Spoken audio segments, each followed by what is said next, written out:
Invito, por favor, a las autoridades a sentarse acá en la primera fila, directores, el decano, directora de posgrado del instituto, a nuestros invitados especiales, por supuesto, también los invito a sentarse acá adelante.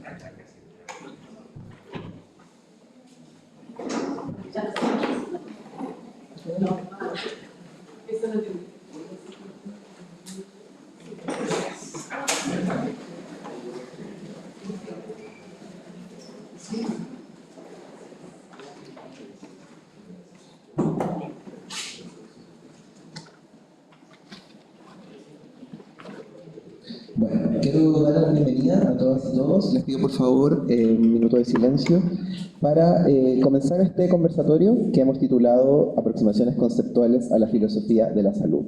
Es una instancia, ¿no es cierto?, que busca abrir un espacio de diálogo interdisciplinario en torno a una pregunta fundamental. ¿Cómo pensamos el concepto de salud más allá desde una perspectiva solamente biomédica? Quiero en primer lugar saludar a las autoridades que nos acompañan, la directora de posgrado y postítulo de nuestra universidad, doctora Susan Galdames, al decano de nuestra Facultad de Humanidades, doctor Cristian Noemi, al secretario académico de nuestra facultad, el doctor Pablo Castro, a la directora de la carrera de Medicina, la doctora Natacha Kunakov, que nos acompaña también, al doctor Domingo Fuentes, académico de la carrera y por supuesto también panelista en nuestro conversatorio en un rato más. Y tenemos invitados especiales, hoy día también quiero darle la bienvenida al rector de la Universidad de San Isidro, que hoy día nos acompaña, porque mañana también va a estar conmemorando con nosotros los 45 años de la facultad en otra actividad. Junto también a Gisela Ponce, que es doctora especialista en filosofía de la salud desde la Universidad Nacional de Río Negro en Argentina, hoy día nos va a exponer al respecto. Con eso, de hecho, vamos a partir hoy día este conversatorio. Por lo tanto, agradezco también la presencia de estudiantes, de académicos y representantes de la comunidad universitaria. Como facultad creemos que es súper importante que los desafíos en torno a lo contemporáneo, por supuesto, esté inmersa la interdisciplina y en eso es fundamental para nosotros poder contar hoy día también con la carrera de medicina y sus representantes. Como decía, nos acompaña hoy día entonces la doctora Gisela Ponce, ella es académica de la Universidad Nacional de Río Negro y nos va a presentar la exposición central de esta jornada, nos va a adentrar en el concepto de la filosofía de la salud, en este cruce entre filosofía, bienestar, sociedad, conocimiento, inteligencia, emociones, etc. La idea siempre es abordar preguntas claves sobre el bienestar, sobre las enfermedades, sobre la experiencia humana, etc. Les invito entonces a compartir su presentación, a escuchar con atención y a preparar las preguntas porque más tarde tendremos un debate con el resto de los invitados. Dejamos entonces a la doctora Gisela Ponce con ustedes. Gracias.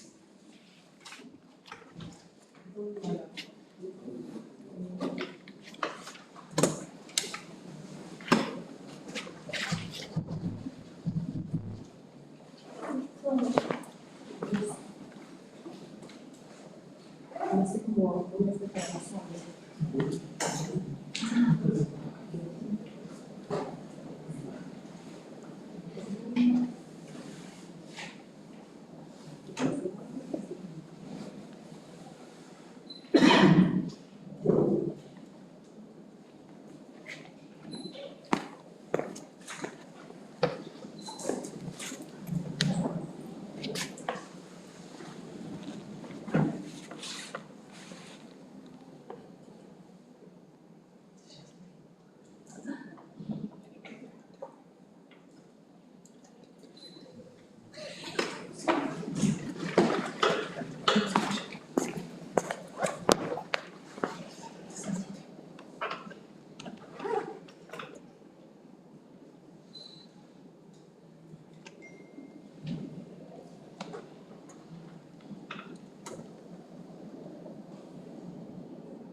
con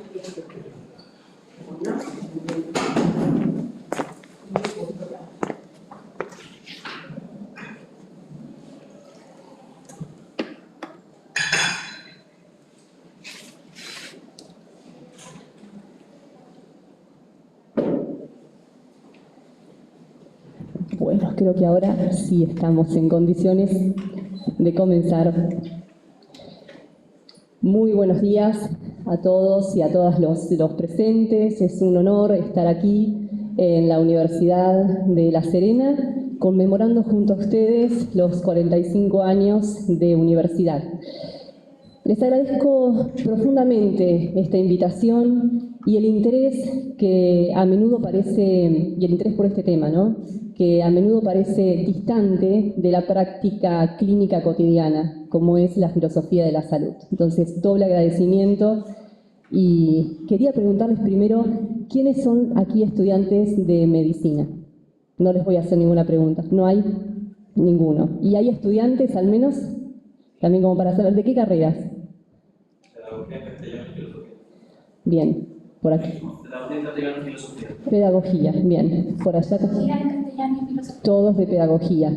Bueno, por un lado está bien que también estén los estudiantes de otras disciplinas, porque el planteo que estamos haciendo también va dirigido no solamente a la carrera de medicina y a los estudiantes de medicina, sino también a otras áreas y otras disciplinas. Por eso también lo celebro. Pero igualmente transmítanle a los estudiantes de medicina algunas de las pautas que aquí al menos de reflexión que voy a intentar compartir con ustedes.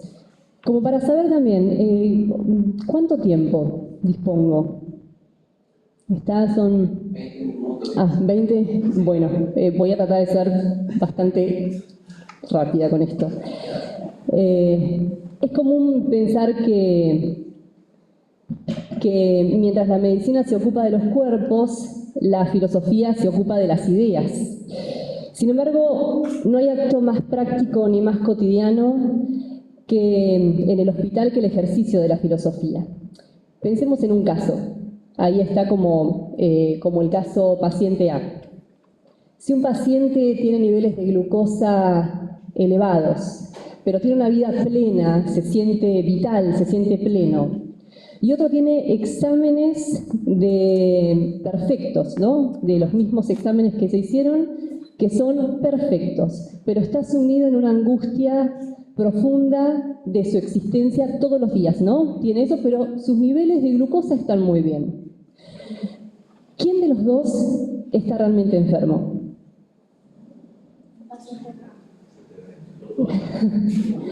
La respuesta no estaría solamente en un examen de sangre, sino en nuestra concepción filosófica de la salud. Esto me recuerda una experiencia personal. Hace años, ante un diagnóstico de colon irritable, intestino irritable, visité a 2 médicos. Uno me dijo, toma trimebutina, hace una dieta que no te inflame.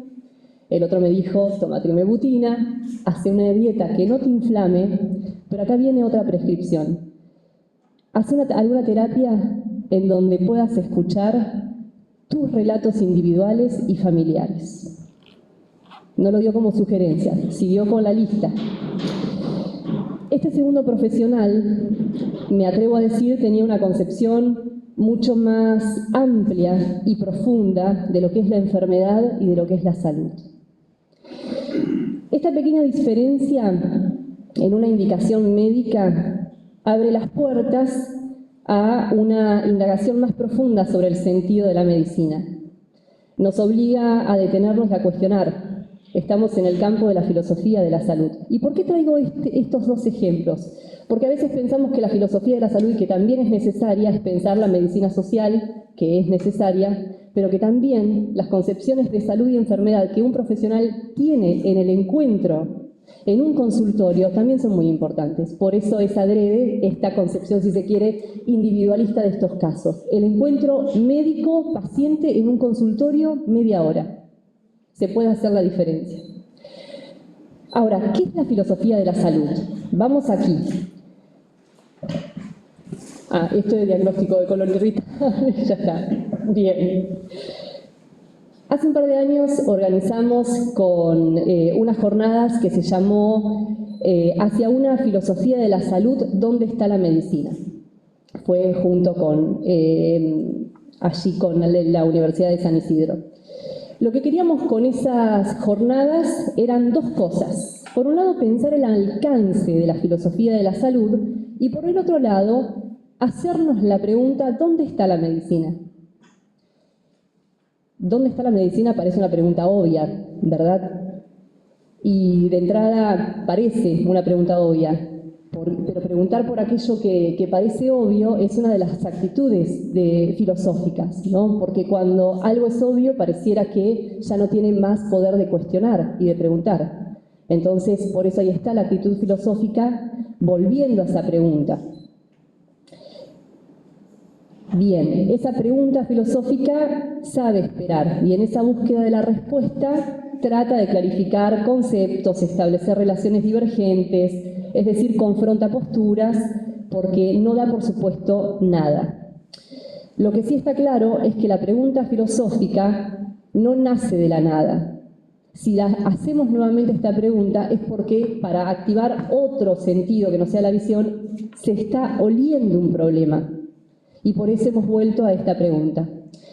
Ahora, en relación al alcance de la filosofía de la salud, y aquí sí va junto con esta diapositiva, la filosofía de la salud, el alcance de la filosofía de la salud como disciplina. Muchas veces se reduce la filosofía de la salud a la bioética. ¿Conocen al menos de la disciplina? ¿Han escuchado alguna vez de bioética? ¿O están como parte del plan de estudio de alguna de las carreras? Bueno, muchas veces se reduce la noción de filosofía de la salud a bioética o a filosofía de las ciencias de la salud.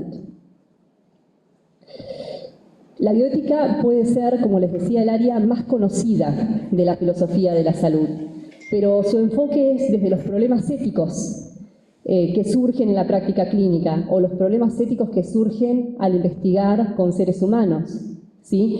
O los problemas éticos que surgen en la salud pública.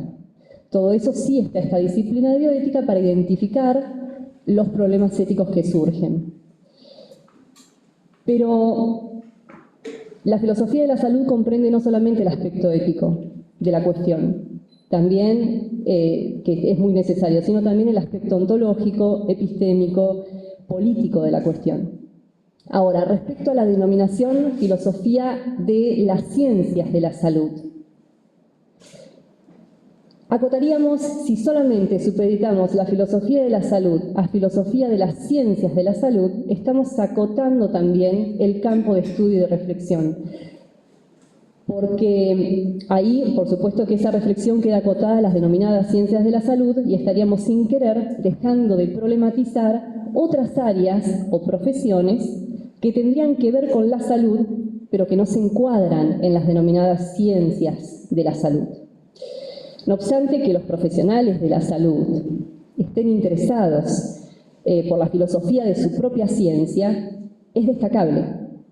Porque para lograr una comprensión de la realidad más integrada y no tan fragmentada, se anhela a que el aporte que realiza cada ciencia se complemente con su respectiva filosofía. Por ejemplo, no solamente ciencias biológicas, sino filosofía de la biología. No solamente derecho, sino filosofía del derecho. No solamente medicina, sino filosofía de la medicina. Entonces, aquí estaríamos, ¿y por qué lo destaco esto? Porque ya hace un tiempo se ha producido un lamentable divorcio entre las ciencias sociales y las ciencias de la salud, por lo menos en Argentina. A mí me gustaría todo esto conversarlo con ustedes, pero allá en Argentina se ve mucho esta reticencia que las ciencias de la salud tienen con los aportes que las ciencias sociales puedan hacer y viceversa. De todos modos se entiende esa reticencia, porque ¿qué pasa?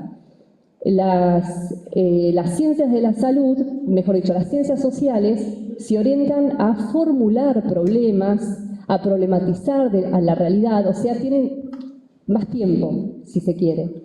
En cambio, las ciencias de la salud se orientan a resolver problemas, y problemas que son de ayer. Entonces ahí aparece tal vez esa reticencia. No nos vamos a poner a pensar ahora dónde está la medicina, hay que actuar.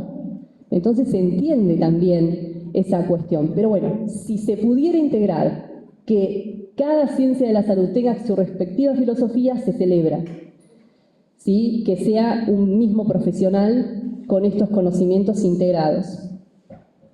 El filósofo español Jesús Mosterín, perdón, estoy desfasada con las cosas, ¿no? Es el divorcio evitable. Necesitamos un encuentro, no un divorcio de estas. Si solamente nos supeditamos a la filosofía de las ciencias de la salud, a eso voy. El filósofo español Jesús Mosterín, en su libro Ciencia, Filosofía y Racionalidad, expresó que una ciencia ayuna de filosofía corre el riesgo de quedar reducida a técnicas y rutinas desabridas de corto vuelo. Y una filosofía alejada de la ciencia con frecuencia degenera en mera palabrería, ¿sí? Con poco contacto con la realidad. Por eso esta cuestión de poder ir integrando las áreas. Entonces, para repasar hasta aquí, me voy a fijar a ver si está. No, estamos acá. Filosofía de la salud no es solo bioética. Filosofía de la salud no es solo filosofía de las ciencias de la salud.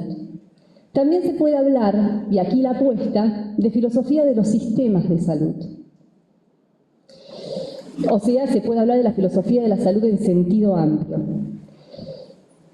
Pero para ello tenemos que repensar el concepto de sistema. De hecho, es la apuesta de la cátedra filosofía de la cátedra Ramón Carrillo, de los aportes de posgrado que estoy transitando, ¿sí? Pensar, porque hay que repensar el concepto de sistema, repensar nuevamente el concepto de salud, o rescatar lo que ya se ha pensado, ¿sí? Pero empezar a preguntar por qué eso no se convierte en un paradigma hegemónico.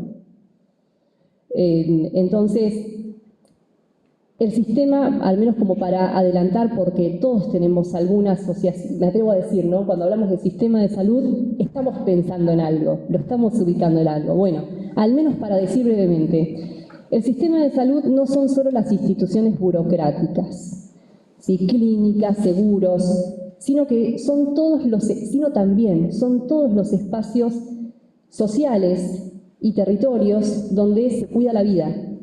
¿Sí? La salud se juega en el deporte, en el trabajo digno, en el aire puro, en los espacios verdes y fundamentalmente en los espacios a donde las personas se sientan queridas.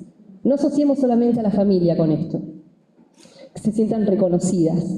Entonces hay una apuesta distinta de pensar los sistemas de salud que después podríamos conversar. Todavía no hay un desarrollo teórico hasta el momento que haya fuerte y sólido sobre este tema, pero al menos para decir, bueno, se puede hablar de filosofía de los sistemas de salud, pero resignificando todos los conceptos. Filosofía, sistema, salud, y que no sea solamente dentro de una sociedad, sino de una comunidad. Entonces, estamos ahí haciendo una apuesta distinta. Como les decía, todas estas cuestiones las estamos pensando desde la cátedra libre Ramón Carrillo, de Filosofía de la Salud. Carrillo fue, en Argentina, un médico neurocirujano y primer ministro de Salud, sí, argentino, durante la primera presidencia de Juan Domingo Perón, 1949-1954. Fíjense desde cuándo surge toda esta concepción. Fue corta su presencia en el ministerio y fue corta su vida, porque murió joven. Y sin embargo ha dejado un legado, porque Carrillo, y aquí creo que están los puntos, a ver, vamos acá. Para Carrillo, adelantándose un poquito, porque más o menos surge la definición de la OMS sobre salud, ese completo estado de bienestar físico, social, psicológico, ¿no? Bueno, él se adelanta y dice, la salud no es ausencia de enfermedad. Vuelvo a repetir, la salud no es ausencia de enfermedad. Después, la salud no es un bien puramente individual. sino que es un bien que pertenece a la familia y al Estado. O sea, cuidarse es un acto de responsabilidad colectiva. Y para él, una política sanitaria no se mide por cuántos hospitales se construyen o llenan, sino por cuánto se logra que la población no los necesite. El hospital debe ser una casa de salud, decía Carrillo, no solo de atención de la enfermedad. ¿Sí? Entonces, él estuvo muy atento a esas políticas de los hospitales vacíos. Ustedes dirán, bueno, pero no es lo que pasa, ¿no? Acá estamos hablando, no es lo que pasa. Y justamente, porque sabemos qué es lo que no está pasando, es que queremos recuperar una noción de salud en sentido amplio. Todo este planteo de ampliar la noción de sistema de salud es para repartir responsabilidades y que no recaiga en los centros hospitalarios, en las obras sociales que además de curar, tengan que sanar a la población. Una cosa es cuidar la salud, restaurar la salud, ¿sí? Cuando ya se instaló la enfermedad. Por supuesto que una vez que habita la enfermedad, un padecimiento en la persona, es importante el papel de la biomedicina, con su eficacia, con su tecnología, sus fármacos cada vez más personalizados gracias al avance en genética, ¿sí? Y aquí será la bioética quien detecte los problemas éticos de estos nuevos avances, ¿sí? Eso sí está bien, los resguardos para no fomentar sujetos farmacodependientes y de pensar los límites del modelo biomédico hegemónico. Pero eso es una vez cuando ya se instaló la enfermedad, bueno, bien, ahí tendría que estar ofreciendo cada sociedad la mejor biomedicina. Pero cuidar la salud, no como respuesta a una enfermedad, es asunto que está por fuera de los hospitales e incluso de lo que habitualmente se entiende por medicina. ¿Sí? Ahora, desarrollar en profundidad la filosofía de los sistemas de salud nos llevaría un tiempo del que hoy no disponemos. Por eso entiendo que para ustedes, como futuros profesionales también, o los que ya están ejerciendo, porque también pensé que venían los estudiantes de medicina, por eso también estaba refiriéndome a ellos, pero lo sigo refiriendo porque ustedes se lo pueden transmitir también. Resulta más urgente y valioso preguntarnos, y además porque nosotros también vamos a ser pacientes en algún momento, y podemos también esto preguntárselo a los médicos, médicas. ¿De qué herramientas filosóficas disponemos al abordar la relación médico-paciente? O sea, ya estoy metida en filosofía de las ciencias de la salud. Bueno, a ver, ¿qué herramientas filosóficas disponemos al abordar la relación médico-paciente? ¿Cómo se transforma la práctica clínica cuando nos atrevemos a cambiar la mirada sobre el otro? Entonces aquí, para responder a esto, estoy dialogando con una filósofa argentina que se llama Alcira Bonilla. En su texto, ¿Quién es la bioética? ¿Quién es el sujeto de la bioética? Ella cuestiona el modelo tradicional de la ética.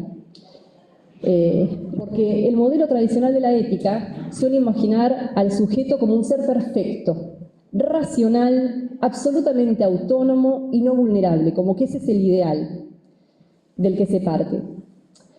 Frente a la idea rígida de que la autonomía es un interruptor que se tiene o no se tiene, que es una visión que excluiría a gran parte de los pacientes, Bonilla recupera la visión de autonomía de Paul Ricoeur, que acá me gustaría enfatizar, ¿sí? Para él, para Ricoeur, para Bonilla y para muchos estamos compartiendo esta noción de autonomía, para él ser autónomo es un haz de capacidades. El poder decir, el poder hacer, pero fíjense si está aquí, el poder de narrar la propia vida de manera aceptable. Eso será autónomo también. Podemos, si estamos siendo capaces de narrar nuestra propia vida de una manera aceptable, de una manera comprensible, estamos siendo autónomos. O sea, la autonomía no tiene que ver solamente con lo que yo puedo decir y con lo que yo puedo hacer. ¿Por qué traigo esto? Bueno, esta autonomía, en estos términos, no es solitaria, no es individualista, es relacional. ¿Sí? La autonomía y la vulnerabilidad se construyen con los otros. Ahora, Bonilla nos advierte que la autonomía siempre integra niveles de vulnerabilidad. Nadie está siendo del todo autónomo, nadie está siendo del todo vulnerable. Por supuesto que algunos se acercan más de un lado del otro, pero estamos también. El miedo a no poder decir, la fragilidad al no poder hacer o la dificultad de darle sentido a una vida que la enfermedad ha desordenado. ¿Sí? Podemos ser autónomos en un aspecto y no en otro sentido.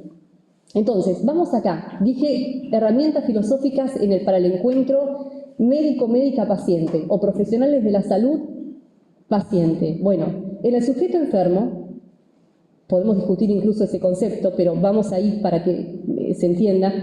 En el sujeto enfermo, esa vulnerabilidad afecta directamente las de poder, ¿sí? de Riquet. Aquí es donde la labor médica cobra una dimensión profunda. El médico, la médica, no debe reemplazar la autonomía del paciente o reducir la autonomía a una firma de consentimiento informado, sino ayudar a reconstruirla. Y eso cambia totalmente el enfoque. Ahora, para entender, ya estoy casi terminando, para entender cómo nos alejamos del paciente, Bonilla cita a dos autores fundamentales, Susan Sontag y François Leplantin. ¿Por qué? Porque generalmente dice, a veces se ve al otro, a ese enfermo como un otro vulnerable y el nosotros, que no lo es, el nosotros autónomos, que, bueno, se está ahí, pero no, no se involucra de manera relacional, ¿sí? Ese encuentro. Ahí está el punto. Entonces, con Susan Sontag, ¿por qué se recupera lo que ella dice? Porque hay muchas metáforas que estigmatizan a las personas que están transitando una enfermedad. A veces el lenguaje médico construye, como les decía, al enfermo como un otro extraño, alguien diferente hacia nosotros, sano y autónomo, lo cual genera una barrera invisible pero violenta. Y para François Leplantin, ¿para qué hice las diapositivas? No sé. Perdón. Sí, el nosotros y el otro. Sí, ahí están las trampas del lenguaje. Las metáforas médicas construyen el enfermo como un otro extraño, generando una barrera invisible pero violenta. El lenguaje no es neutral, puede sanar o puede aislar. Sí, ese es el punto ahí que rescatamos de Susan Sontag. Ahí espero que saque la foto allá y paso a la otra diapositiva. Ahí está. Acá estamos. Ahora, volvamos a ese tema, ¿no? Porque estamos pensando hasta repensar o recuperar ciertas nociones de autonomía que no es una autonomía individualista y no es una autonomía del poder decidir y el poder hacer. Quiero rescatar eso. Una autonomía donde la persona seamos capaces de narrar de manera inteligible la propia vida. Si nosotros en este momento podemos decir que estamos narrando nuestra vida de manera aceptable, eso es un modo de la autonomía. Imagínense una persona que está transitando una enfermedad. ¿Es capaz de narrar de manera aceptable su propia vida? ¿Es capaz de reconocer algo de su autonomía? Pero no que diga, sí fue autónomo, dijo que quiere firmar y hacer este diagnóstico. ¿No ves? Tuvo su autonomía, puso su firma. Eso sería me atrevo a decirlo así, es un reduccionismo casi violento de pensar que eso es la autonomía del paciente. Y más todavía, si acá esto es un aporte de François Leplantin, que nos entrega una distinción vital, además, para que la medicina se construya con el enfermo y no contra él. La diferencia está entre disease e illness. Disease es la enfermedad objetivada, ¿sí? El órgano que falla es como se ve de manera científica, tiene tal diagnóstico, ¿sí? Es lo que ven los médicos, los enfermeros, todos los profesionales de la salud. El órgano que falla, el virus que infecta, el análisis de sangre, es la enfermedad vista por el microscopio. En cambio, illness es la enfermedad experimentada por la persona, que solamente esa persona sabe lo que está padeciendo, lo que está ahí, eso sería padeciendo. Entonces, es el relato del sufrimiento, cómo la persona habita su condición y qué sentido le otorga. ¿Qué es lo que pasa generalmente? Se ve solamente la enfermedad objetivada. Y está bien, no es que por favor, que no se entienda que eso no se debe hacer, sino cuando queda totalmente polarizado un aspecto de esta cuestión, ¿no? De esta situación. Entonces, la práctica médica suele subordinar la illness a la disease. Podemos ser expertos en mitigar el dolor, lo biológico, pero caer en el olvido del sufrimiento. Eso es lo que dice Leplantin. Esa subjetivación de cómo vive la enfermedad esa persona. Ahora, si seguimos aferrados al sujeto generalizado de la ética clásica, ¿sí? Es ideal de ser humano varón, joven, fuerte, pleno, autónomo, totalmente racional, no vulnerable. Si tenemos esa concepción de que eso es ser autónomo, terminamos excluyendo a la mayoría de las personas reales. Y el riesgo es vaciar de estatuto moral a los enfermos y a los ancianos. Después podríamos hablar por qué se incluye eso también. Entonces necesitamos ampliar ese círculo moral. Comprender que el paciente no es solo un objeto de estudio, sino un agente moral que, aunque vulnerable, sigue siendo el narrador de su propia historia. Ahora, ¿estamos preparados para ver en la fragilidad del paciente no una falta de capacidad, sino una demanda de cuidado y reconocimiento? Para terminar, me gustaría dejar abiertas algunos interrogantes que nos obligan a volver a la filosofía de las ciencias de la salud. ¿Puede existir realmente? Ahí está. ¿Puede existir realmente la objetividad clínica? O sea, ¿debe un médico distanciarse emocionalmente para ser eficaz? ¿O la empatía es una herramienta diagnóstica esencial? ¿Hasta qué punto los diagnósticos están sesgados por el lenguaje o por la necesidad de encajar a los pacientes en protocolos preexistentes? ¿Qué es, en definitiva, estar siendo equipo para atender a un paciente? Y la pregunta que nos convocó desde el inicio: ¿dónde está realmente la medicina? Les agradezco muchísimo la escucha y ahora seguimos con todo lo demás para dar inicio.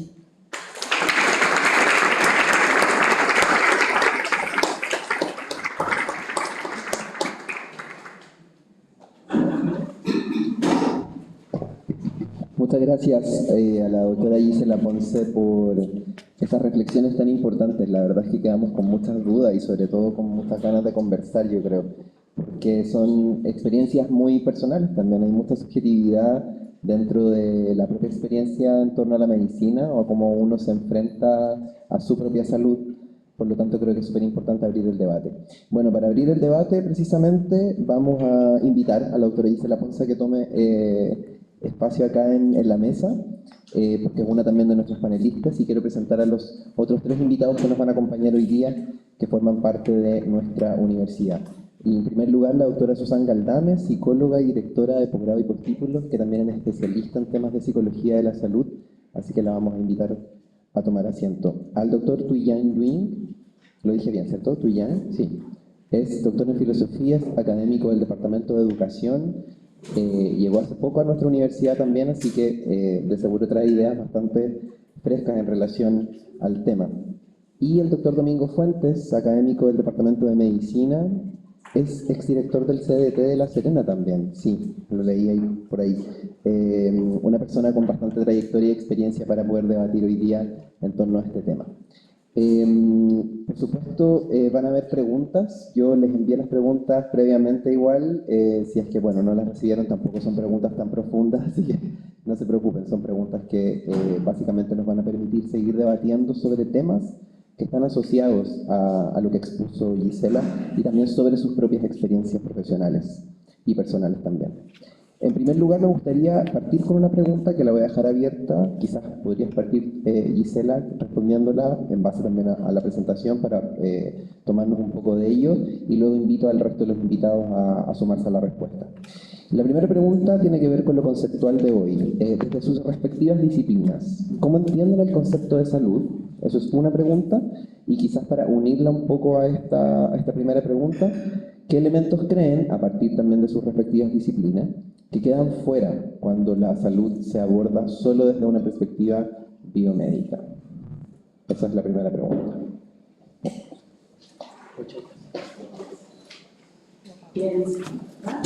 Hola, ahí estamos. Como ya lo había adelantado, partimos desde una concepción, cuando me dicen doctora, en realidad soy doctoranda de filosofía.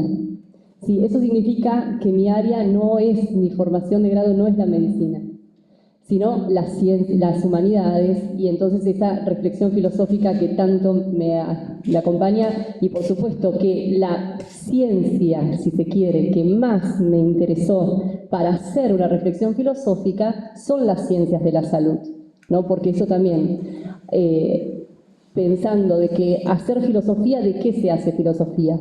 Entonces es estudiar, bueno, en este caso, de las ramas de la filosofía que más me han interesado, tienen que ver con las ciencias de la salud.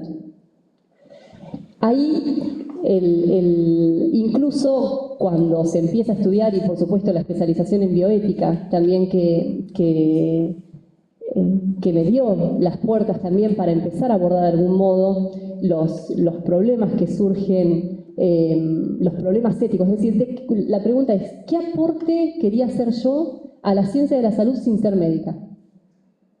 ¿No? Sin ser enfermera. Y podemos seguir con otras profesiones, ¿no? ¿Qué aporte se puede hacer?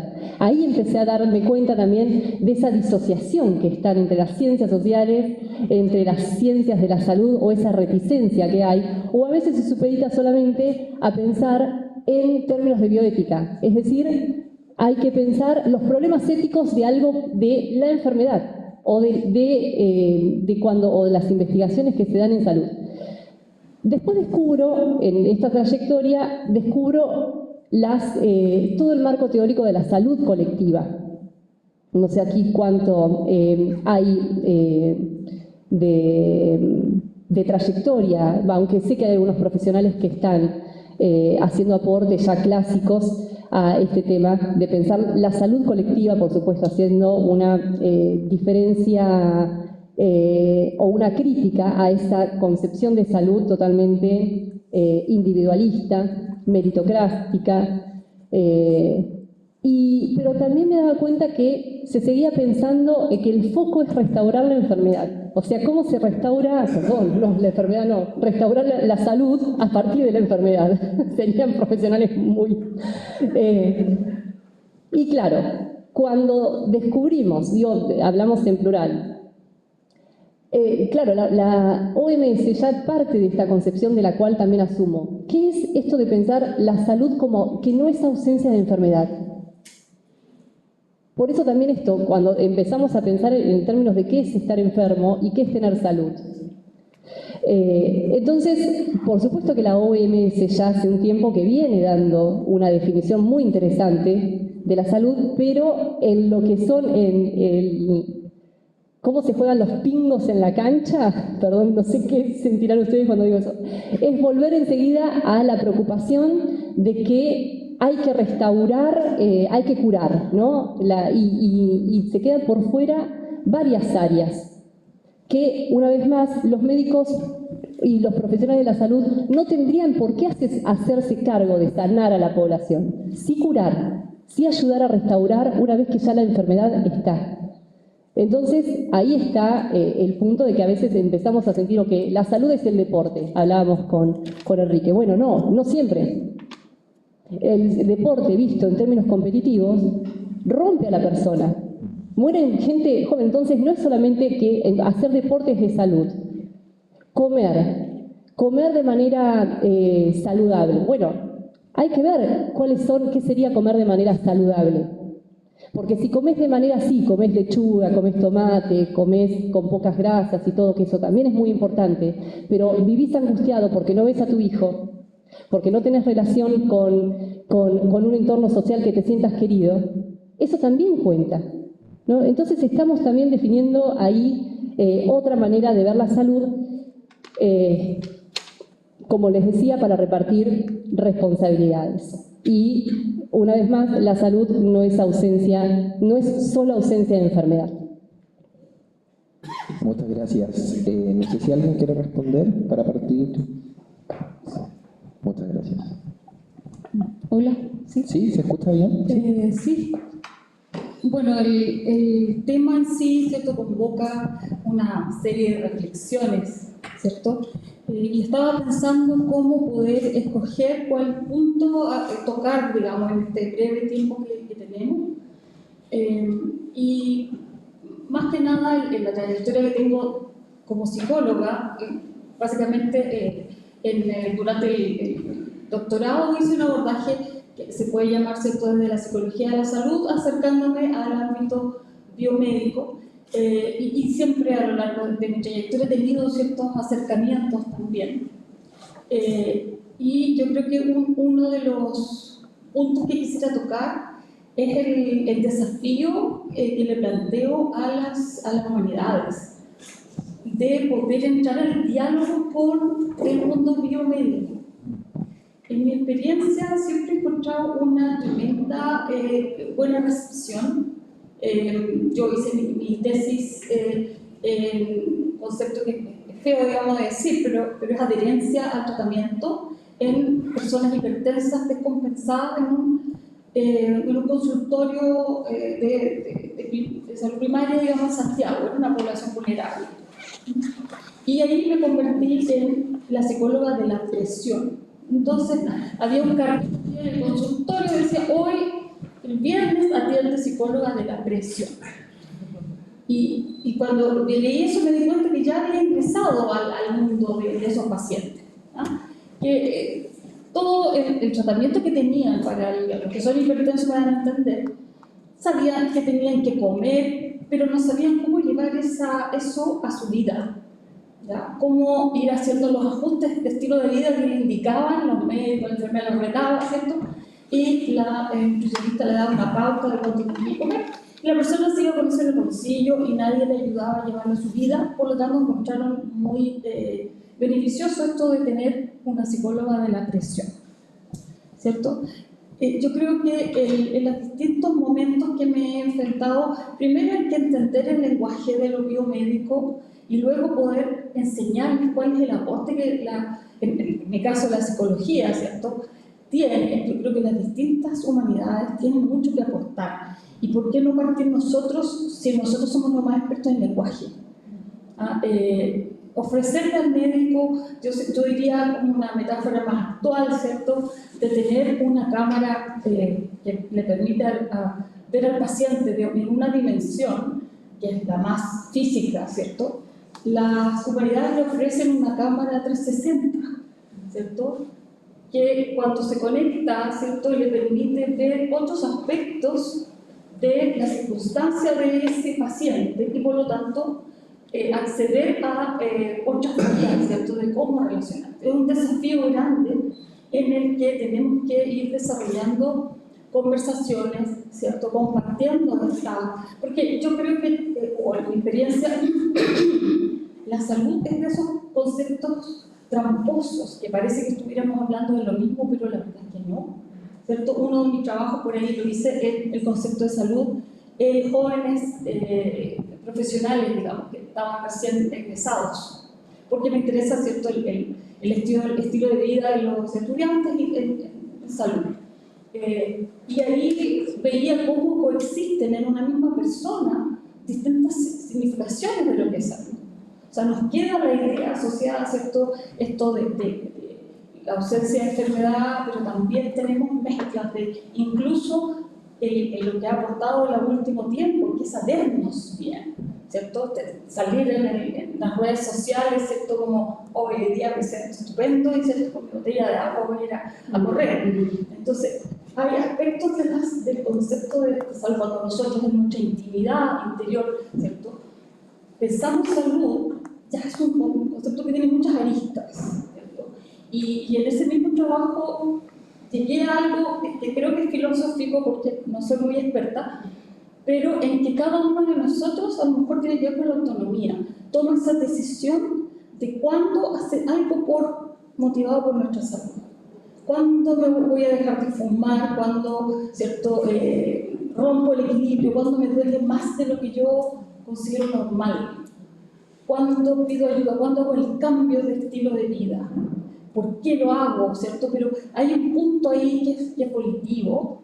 Y cuando leía un poco, que lo voy a llevar a un poco el terreno de quienes deciden sobre la salud, que me pareció dentro de la propuesta que yo escuchaba, que leía un poco más de lo que presentaste, el rol del Estado, que tenía como también parte del resguardo de la salud. Ahí se nos vienen temas que son súper urgentes, creo yo, que las humanidades nos ayuden y le ayuden a las ciencias de la salud a pensar que son los temas en torno a quién decide, ¿cierto? ¿Qué pasa cuando la voluntad del individuo es ser no saludable? ¿Qué pasa cuando incluso la persona que tiene una enfermedad crónica o que tiene un mal pronóstico decide, por ejemplo, ponerle fin a su vida? Los temas de la eutanasia y otros que se nos van a venir, digamos. Y ya yo en otros países tengo una conocida que dijo, no, lo que pasa es que mi suegra tiene planificado, digamos, su muerte para tal fecha. Entonces es como cosas que nosotros todavía no estamos preparados y que van a necesitarse. Yo creo que son invitaciones que tienen las humanidades hacia el aporte para hacerlo con el medio y ahí sí están involucrados todos los que están presentes. Eso. Muchas gracias, por favor, Tuyan. Sí, sigamos ese orden, está bastante bueno. Ya casi buenas tardes. Quiero antes que todo saludar la instancia, celebrarla, enriquecedor este diálogo, para mí también es especial porque es un lugar nuevo en el que estoy participando hace poco y me permite un poco, uso una metáfora médica, tomar la temperatura un poco de los debates. Lo primero que quisiera relevar muy brevemente es destacar que la filosofía de la salud o la relación entre filosofía y salud tiene una historia ya bastante vieja, ¿ya? Pese a ciertas concepciones curriculares que creen que la filosofía consiste únicamente en ética, epistemología y ontología, hay una relación bastante larga y robusta de trabajo y de pensamiento en torno a la relación entre filosofía y salud. Solo por tirar algunos nombres desde la antigüedad, no podemos pensar a Aristóteles si no lo escribimos dentro de un linaje médico que se hacía cargo del cuidado de los demás a partir de los sentidos. Ese amor a los sentidos que declara Aristóteles en la metafísica tiene que ver con esa inscripción, con esa herencia. Podemos hablar incluso de Nietzsche, que supone la filosofía como una suerte de terapéutica para el hombre moderno que él considera como un hombre enfermo, patologizado, atrofiado.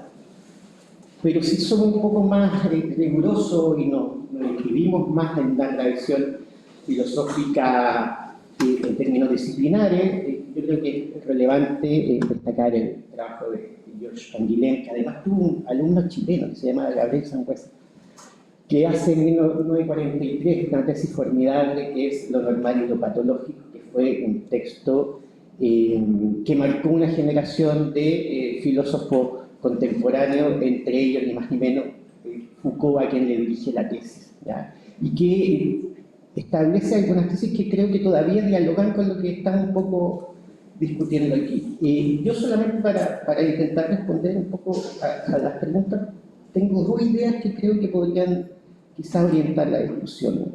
La primera tiene que ver con la deconstrucción del individuo como célula de análisis de la salud, ¿ya? Eso me parece súper relevante. Durante mucho tiempo, y se ha comentado acá, ha prevalecido podríamos decir, una concepción negativa de la salud, que tenía que ver con la ausencia de enfermedad. Según Canguilhem, él le echa la culpa a René Leriche, que era un médico francés que definía la salud de la siguiente manera: decía, la salud es la vida en el silencio de los órganos. O sea, cuando nosotros estamos bien, no nos importa la salud. La salud aparece cuando algo empieza a fallar. Pero ahí también, tal como decía Gisela, importa mucho la codificación social de la enfermedad. O sea, pienso en algunas como padecimientos como la jaqueca. Como la jaqueca está tan concentrada en tu dolor, es tan íntimo su dolor, parece que es una trampa a la funcionalidad, pero efectivamente nadie quiere trabajar con jaqueca. Es una cosa, un padecimiento horroroso. Y por lo tanto parece que en cierta medida se exige del individuo que sea funcional, que se sume a la cuestión de la producción, se sume al rendimiento, etc. Bueno, más allá de que la OMS haya enriquecido en cierta medida de la mano del derecho y también, desde luego, desde la filosofía y la ciencia social, el concepto de salud hacia un nivel más alto en todos los ámbitos físico, mental, psicológico. Yo creo que se arrastran igualmente algunas como concepciones individualistas de la salud. La nueva salud pública, en cierta medida, y el modelo preventivo, de salud preventiva sobre todo, nos acostumbró a que los sujetos fueran quienes autogestionaran su salud a partir un poco de las condiciones de su entorno. Entonces, esto es obviamente fruto también de la concepción liberal del sujeto, que se supone algo así como dueño y soberano de todas sus representaciones, y a partir de su soberanía puede de cierta medida diseñar o promover modos de vida más o menos saludables, ¿ya? Aquí en Chile una campaña se llama El Feliz Sano, que en cierta medida responsabilizaba al sujeto de sus hábitos vitales, en cierta medida. Y por lo tanto, ahí hay una pequeña trampa que tiene como correlato el sujeto culpable, ¿no? O sea, el sujeto que comparece al médico es como que, le ve los exámenes y te portaste mal, te hiciste lo que debías, te fumando. No lo hay más, ya cambiaré, y por lo tanto hay toda esa discusión que termina responsabilizando a los sujetos a veces de condiciones que son más bien estructurales. Yo creo que la pandemia, en cierta medida, vino a poner un poco de límite a esa cuestión, y se vio que en cierta medida la salud tenía que ver con una dimensión colectiva, con esfuerzos coordinados, con recursos que se ponían a disposición y con sortear ámbitos que tenían que ver mucho más con la convivencia y con un bienestar de otro orden que trascendía simplemente, en este caso, la no infección. Entonces, primer punto que yo creo que es importante es sacar el individuo del centro. La salud es una cuestión colectiva, como bien se dice la comunitaria.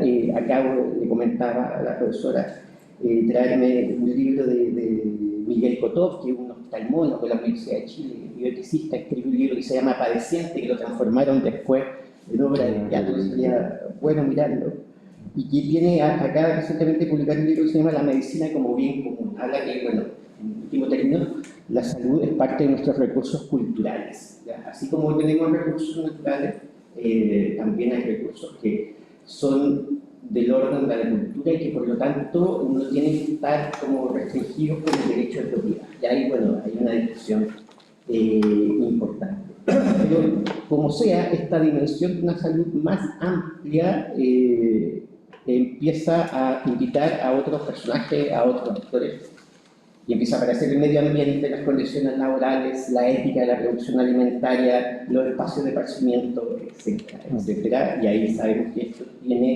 implica una planificación de la vida y del entorno en términos que son más de orden político, ¿ya?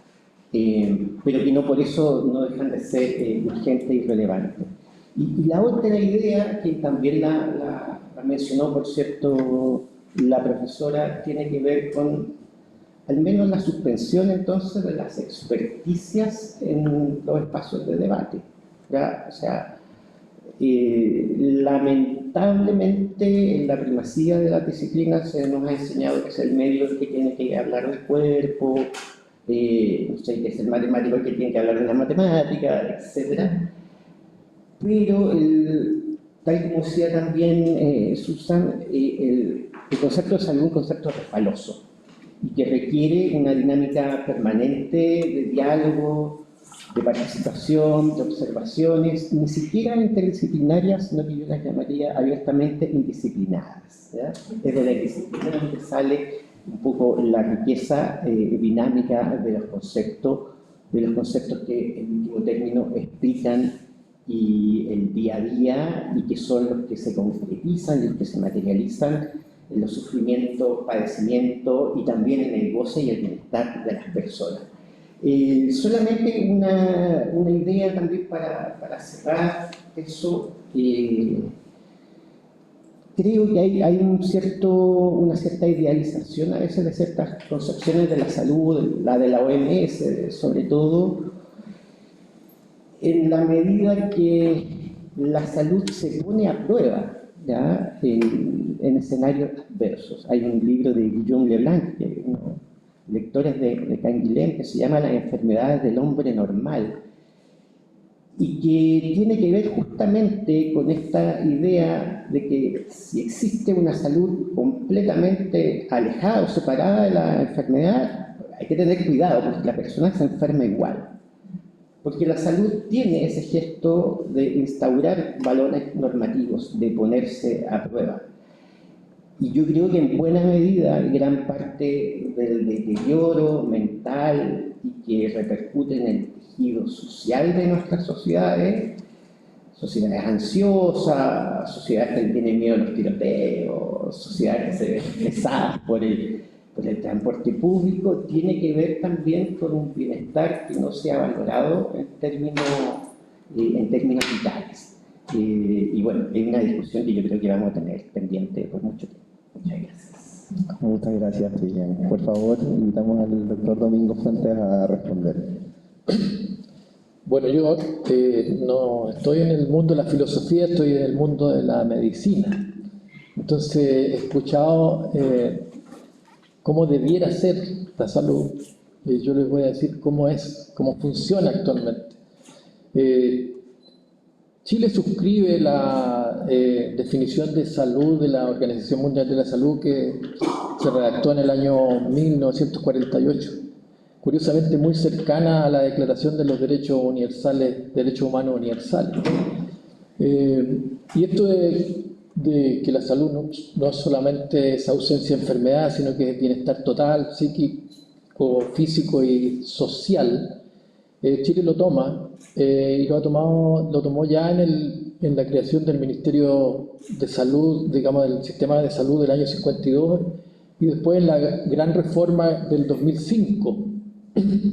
En el 2005 Chile tomó el modelo biopsicosocial. Entonces, en la reforma de salud y en toda la reglamentación que hay a partir de ese año, está esta visión de que no solo la salud es dependiente de una alteración biológica del ser humano, sino que está el contexto social y el contexto psicológico. Y si uno mira cómo son los documentos que regulan la salud de la atención primaria, ¿no es cierto?, que es como donde se atiende el 90% de las personas, que es el primer filtro, ellos tienen 5 inspiraciones, que uno es la promoción, la prevención, la curación, la rehabilitación y los cuidados paliativos. Entonces, si uno mira ese abanico, deja de ser la salud, la atención en salud, solo atender enfermos, sino que la visión de la atención primaria es donde tienen que distribuir sus presupuestos, las municipalidades tienen que ir a procurar espacios públicos de recreación, preocuparse del aspecto del saneamiento básico, de la disposición de basuras, del agua potable, de que hayan espacios culturales, en fin, de tal manera que las personas tengan además elementos tangibles que le aportan a su felicidad. Y los equipos profesionales que administran la salud en la atención primaria ya no están solo constituidos por médicos, enfermeras y TENS, o técnicos de la salud. Hay psicólogos, hay terapeutas ocupacionales, hay kinesiólogos que se van preocupando multidimensionalmente de la salud. Entonces yo creo que Chile, como desde el punto de vista político y administrativo, ha ido tomando hace bastante tiempo esta multidimensionalidad de la salud. A pesar de que cada actor a lo mejor no lo tiene incorporado así como teóricamente, pero en el macro yo creo que la salud entrega eso. Ahora, como esto está dado por personas, o sea, la atención es personas que atienden a personas, siempre están los aspectos éticos, digamos, el cuán bien yo estoy dispuesto a hacer lo que hago. Y ahí nosotros tenemos una apuesta como Escuela de Medicina, entre paréntesis, esta Escuela de Medicina está recién partiendo. Tenemos solo alumnos de primer año, así que nos encantaría que esta mesa pudiera hacerse en unos 3 años más, cuando ya tuviéramos unas 3 generaciones. Ahí tendría efecto, así que la dejamos invitada desde la Escuela de Medicina. Nosotros hemos incorporado en nuestra malla curricular esta visión desde el primer año, de que el ser humano no solo es un cuerpo biológico que se enferma, sino que es un ente que tiene espíritu, que tiene mente, que tiene cuerpo y que vive en un entorno social. Y con los alumnos ha sido muy interesante cómo han respondido cuando uno les plantea las cosas de esa forma. Y son capaces de ser críticos de sus propias experiencias con médicos o en centros de salud. Así que yo creo que esta universidad va a poder sentirse orgullosa de que está formando médicos con una visión más amplia. Así que yo creo que esta definición de la Organización Mundial de la Salud, a pesar de que es muy ambiciosa, yo creo que ha demostrado ser muy certera, y eso significa que todavía, ya casi 70 años, todavía la estamos utilizando y somos capaces de ir mejorando nuestras responsabilidades, tanto en lo operativo, como en el caso de uno que se ha dedicado a atender pacientes, o en el caso formativo, en donde Natacha lidera, y el futuro yo creo que se ve promisorio. O sea, el ser humano cada vez tiene una dimensión más integral en el quehacer de la salud. Súper, muy interesante además, y qué bueno que puedan estar hoy día participando, porque si bien están empezando recién la carrera, hay un montón de temáticas que han estado siempre instaladas en la sociedad, sobre todo en temas de medicina. Por ejemplo, la medicina antroposófica tiene una gran connotación en relación a estos temas, precisamente de la filosofía. Voy a unir un poco la primera y la segunda pregunta, porque creo que respondieron en base a sus disciplinas, entonces me parece un poco redundante volver ahí. Pero me gustaría ir a lo humano como concepto y ahí preguntarles nuevamente en el mismo orden. ¿Qué lugar ocupa la experiencia subjetiva, emocional, cultural, social en la comprensión de la salud y de la enfermedad? Gisela. Sí. Bueno, muchas. Sí, no, está apagado. Ahora sí. Bueno, muchas gracias por estas intervenciones y en algún punto estamos dialogando. Me gustaría también el público que les está pasando, ¿no? Cómo les está interpelando. Celebro que Chile esté cada vez más interpelado también por esta definición de salud. Ponemos OMS porque es como ahí la bandera más conocida, sabiendo que es muy ambiciosa porque habla de un estado de bienestar total y que a veces es difícil hablar en términos absolutos, y más en estos temas, ¿no? Pero, bueno, vos preguntabas, si podés repetir la pregunta ahora, si no me voy de... ¿Qué lugar ocupa la experiencia subjetiva, tanto en lo emocional, cultural, Sí. el entorno, en la comprensión de la salud y la enfermedad? Y otra cosa que iba también allá en Argentina, por supuesto que a veces cuando hablamos con los médicos, médicas, los profesionales de la salud, dicen, no, pero también los centros de salud tienen toda su parte de prevención. ¿Pero prevención de qué? De la enfermedad. Entonces es como seguimos a veces en la misma lógica de que lo preocupante es que no tengas enfermedad, más que gozar de una vida saludable. Por lo menos allá, por eso digo, estaría bueno seguir conociendo la experiencia de cómo se vive el ciudadano de a pie, ¿no? Y también los profesionales que están a cargo de esto, y por supuesto acá, vos ya hablaste del Estado también, de lo que se propone. Pero a veces volvemos a esa insistencia de que la salud es, al fin y al cabo, prevenir la enfermedad. Entonces, cuando, sí, la salud en términos subjetivos, y habías mencionado a Canguilhem todo el tiempo, porque él estoy dialogando todo el tiempo con él también, él habla de un concepto de salud vago, no solamente científico, y hay que ir a apuntar ese concepto vago de lo que es la salud para cada uno, y también lo definía como esa capacidad singular y colectiva de poder, él habla de afrontar riesgos o una cuestión así, tener salud o estar con salud es eso, pero eso es, vos podés estar transitando una situación difícil de tu vida, pero la salud, te das cuenta que tenés salud porque tenés esa potencia en el actuar. Ahora, esa potencia en el actuar no se construye solo. O sea, esa voluntad. Por eso es, sino que ahí va a ser importante en qué comunidad estás inserto. ¿Qué es lo que te permite tener esa voluntad de tener un hábito no saludable? Creo, como lo habías nombrado, en tu caso lo habías dicho como la voluntad de alguien de no querer ser saludable. Bueno, ¿por qué pasaría eso? ¿Es individual esa noción?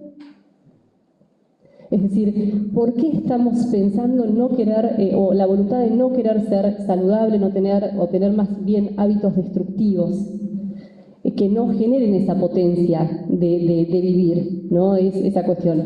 Bueno, y de la misma manera, es decir, hasta incluso en esas decisiones, preguntaría a los demás también, ¿son decisiones individuales? Tenés todo, pero decidís esto. Bueno, pero ese todo, ¿cómo se construye? ¿Cómo estamos tomando esas decisiones? ¿No? Para decir que estoy potenciando mi vida o la estoy destruyendo. Y ahí aparece, es muy importante entonces asumirnos como seres en relación. Y acá, perdón, Enrique, menciona algo, por favor, porque sí, porque hay mucho de que no, por eso pensamos en términos de comunidad y no de sociedad. La sociedad es un contrato que nos vamos asociando. La comunidad es otra cosa. Sentirnos y vivir en relación, pero en términos de comunidad.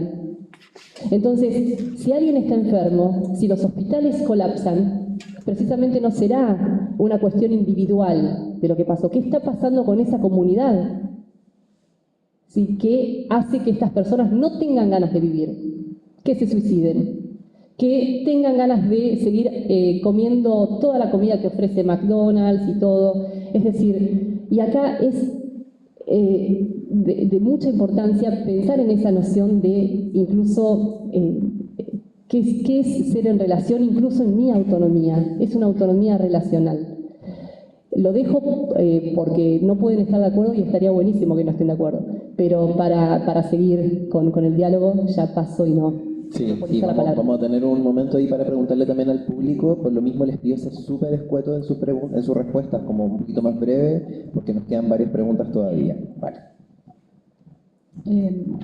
Bueno, respecto a lo subjetivo, obviamente que tengo la deformación como psicóloga, ¿cierto?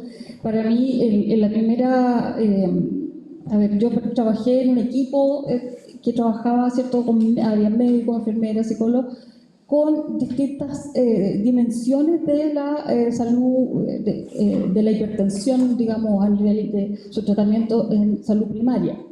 Y una de las cosas que hicimos fue, como equipo, ¿cierto?, grabar la interacción médico-paciente. Entramos en ese espacio tan, por así decirlo, cuidadoso, y nos metimos, ahí consiguieron meterse, porque no es fácil, ¿cierto?, que los médicos dejen, y se grabaron las interacciones que tenían médico-paciente. Dentro de las cosas que a mí por lo menos me impresiona, ¿cierto?, haber escuchado, haber estado en los análisis, es que es más fácil para el médico, que tiene poco tiempo además y que lo están evaluando por rendimiento de la pila de pacientes que tiene, ¿cierto?, escuchar poco al paciente y hacer idea que es un paciente tipo, ¿cierto?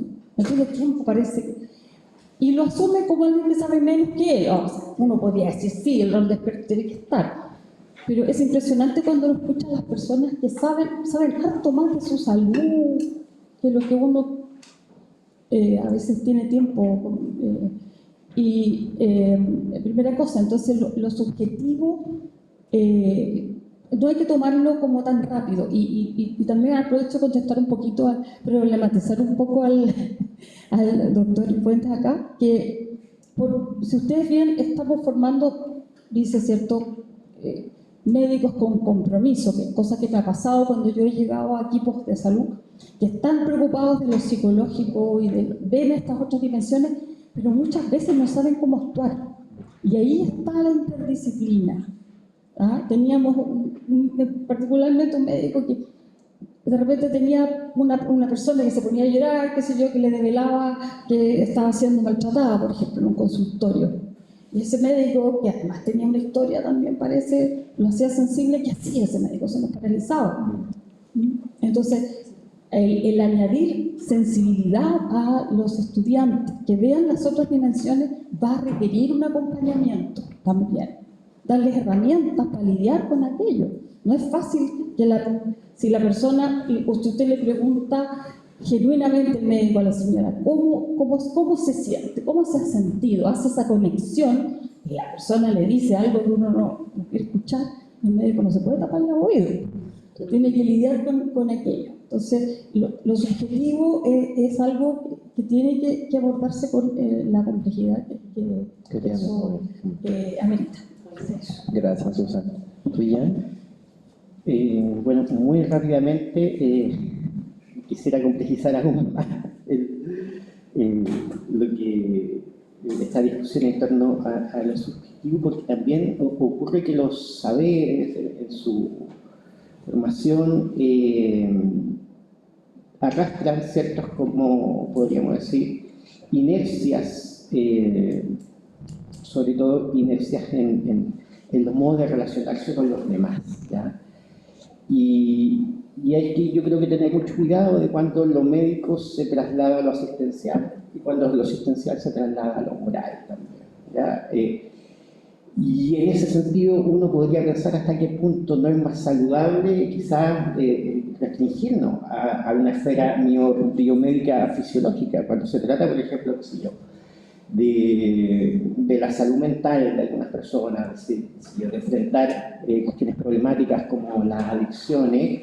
A veces todo equipo interdisciplinario, donde está el asistente social, está el terapeuta ocupacional, puede ser algo invasivo a la autonomía de las personas también. Yo he conocido casos que en último término dicen, mire, no se meta con mi vida, deme mi pastilla, yo sé lo que hago, ¿ya? Yo sé si voy a trabajar, yo sé cómo mantengo la relación con mi pareja, yo sé cómo me manejo la comunidad como un adulto igual que usted.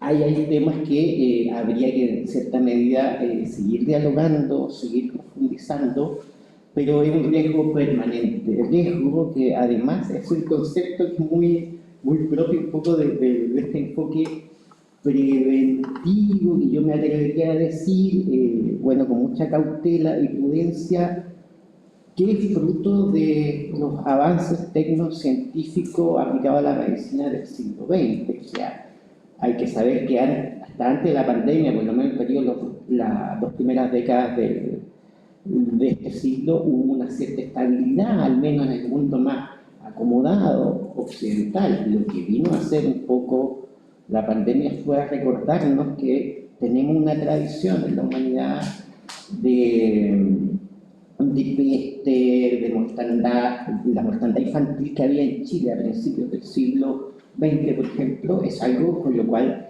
ya no convivimos. Entonces también este ideario que aparece en la definición de la salud de la OMS tiene, yo creo, más bien un sentido de horizonte, y lo podemos pensar y lo podemos discutir, porque en cierta medida hay cierta estabilidad que yo creo que hay que saber gozar también. Gracias. Bueno, si entiendo la pregunta, es el espacio que tiene lo subjetivo en la práctica médica. Exacto. Sí, o sea, yo creo que las personas, cuando hablan del buen médico y del mal médico, en general no se están refiriendo a qué tan efectivo fue el tratamiento, sino que se refieren a que cuánto el médico se preocupó de mis aspectos generales, digamos.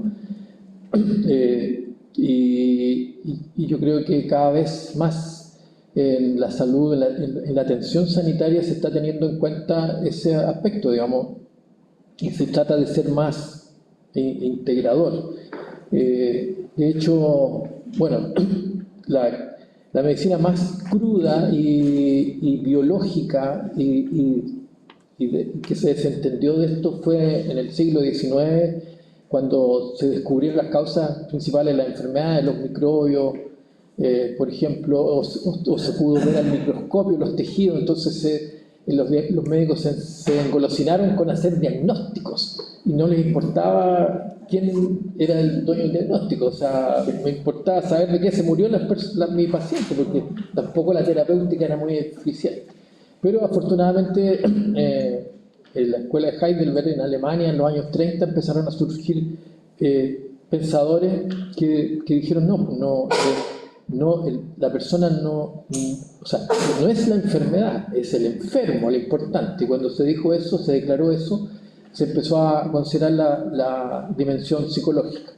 Y ese pensamiento que se convirtió en un paradigma que en la medicina antropológica se ha ido abriendo paso lentamente en las escuelas de medicina y en la práctica de la medicina. Yo diría que no es algo universal, pero yo creo que hay instituciones, hay grupos, hay médicos que tienden a ser más integrales en estos aspectos, a considerar más lo psicológico y lo social en el contexto de la persona enferma, digamos. Nosotros también queremos darle ese sello a nuestros alumnos. Y en definitiva, estas son ideas, pero la salud se hace de acuerdo a políticas ministeriales, a presupuestos, a infraestructura. Entonces hay esa lucha permanente entre lo que quisiera uno hacer y lo que se puede hacer. Pero sin duda alguna, dicho por un antiguo médico, la presencia de estos factores subjetivos ha sido cada vez más corriente en la práctica de la medicina, digamos. O sea, ocupan un lugar fundamental, yo creo. Sí. Como atendiendo a la pregunta, ocupan un lugar fundamental. Es súper complementario, ¿no? Ahora, en medicina siempre nosotros funcionamos con la estadística. O sea, hay casos tristes, pero a veces son las excepciones. O sea, aquel médico que no toma en cuenta en absoluto los aspectos psicológicos de su paciente y que significa que esa persona se va tan desagradada de la experiencia que va al diario y publica su experiencia, o va a la fiscalía y demanda al médico. Pero si uno lo mira en el contexto completo, yo estuve en un servicio, en una institución que es el CDT, donde se hacen 250.000 atenciones al año.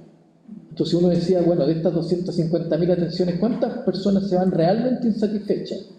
Y uno llegaba a que eran el 2%, el 3%, o sea, ese tipo de números. Pero esas personas tienen tal resonancia en la comunidad que aparentemente la gente sigue pensando, no, la atención es pésima aquí en las instituciones de salud.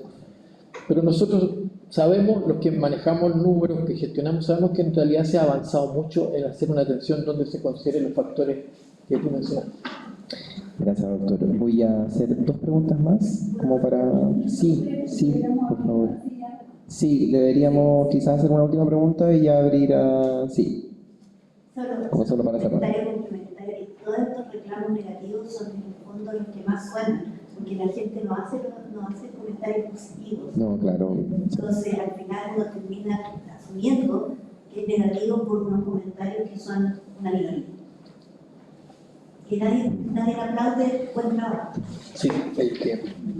Claro, que también hay una estigmatización importante a nivel mediático sobre el tema de la salud pública, más todavía.